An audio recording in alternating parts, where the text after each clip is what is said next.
Si tout le monde réussit à vivre de sa passion, pourquoi toi tu n'arriverais pas à le faire? Bienvenue si tu es nouveau sur cette chaîne, pense bien à t'abonner et activer la cloche pour recevoir toutes les prochaines notifications. Et si tu es un ancien, merci d'être là. Alors aujourd'hui nous allons parler de personal branding. Si tu es un peu submergé par cette notion et que c'est un peu difficile pour toi de la comprendre, n'hésite pas à l'écrire maintenant même dans les commentaires. La première chose que je veux que tu saches par rapport au personal branding, c'est que ton histoire est ta plus grande force. Je le répète encore une fois, ton histoire est ta plus grande force. Lorsqu'on parle de personal branding, en fait, on parle tout simplement d'image de marque. Tout business qui existe aujourd'hui a une réputation. Et en fait, le branding, c'est quoi? C'est tout simplement ta réputation. Qu'est-ce que les gens disent de toi quand tu n'es pas là?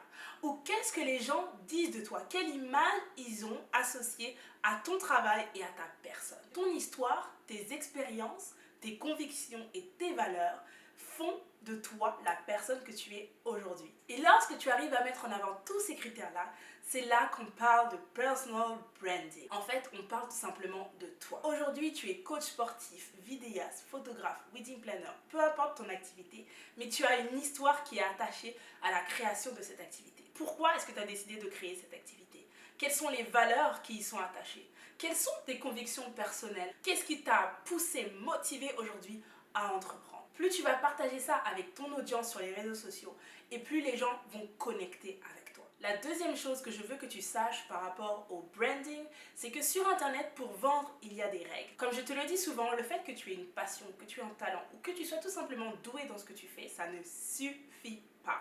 Sur internet, il faut que les gens apprennent à te connaître. Plus ils vont apprendre à te connaître et plus ils vont t'apprécier.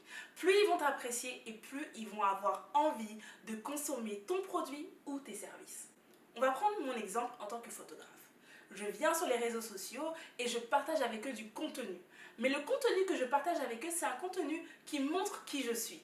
Numéro 1, la photographe. Numéro 2, l'experte en mariage et en couple. Numéro 3, ma vision et mes valeurs. Si tu me suis sur mon compte Photographie, tu sais que j'aime très souvent raconter des histoires à travers mes posts. J'aime échanger avec mon audience. J'aime leur raconter des choses peut-être qu'ils ne savent pas par rapport à mes mariés ou par rapport à mon histoire personnelle. Et tout ce contenu-là fait que les gens apprennent à me connaître. Et pourquoi les gens apprennent à me connaître? Parce que je suis régulière. Alors tu vas répéter après moi. Je suis régulière. La régularité, la constance, c'est hyper important pour bâtir ta marque. N'oublie pas, c'est comme dans une relation. Pour qu'une personne apprenne à te connaître, il faut que tu passes du temps avec elle. Il faut que vous vous voyez souvent. Et ensuite, tu vas apprendre à connaître cette personne. Et c'est le troisième point que je veux te partager ici, c'est ta constance. Il va falloir que tu te montres, il va falloir que tu t'exposes.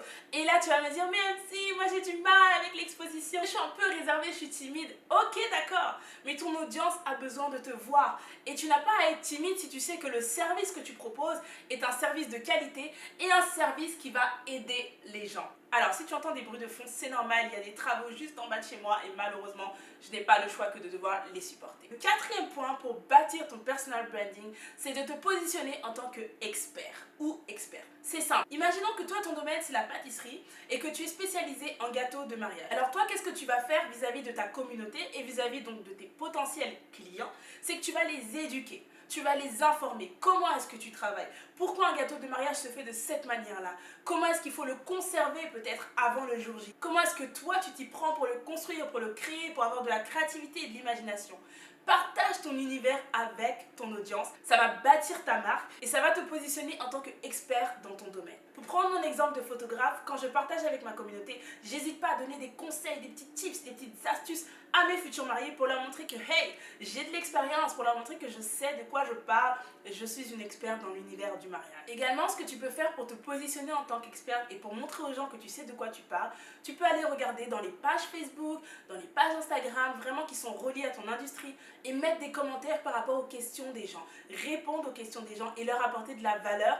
Et comme ça, les gens vont se dire « Ah, mais cette personne, elle m'a répondu, elle s'y connaît. » Peut-être que finalement elle pourra m'aider et peut-être que je pourrai consommer chez elle. Et enfin, mon dernier conseil si tu débutes avec la création de ta marque, de ton image de marque, ce que tu peux faire, c'est que tu peux te concentrer sur une seule plateforme. Par exemple, tu te concentres uniquement sur Instagram pour bâtir ton image. Ou alors tu te concentres uniquement sur YouTube ou uniquement sur Facebook. Mais ne t'éparpille pas, ne va pas partout parce que si tu vas partout, tu ne seras pas focus et tu ne seras pas excellente dans une seule plateforme.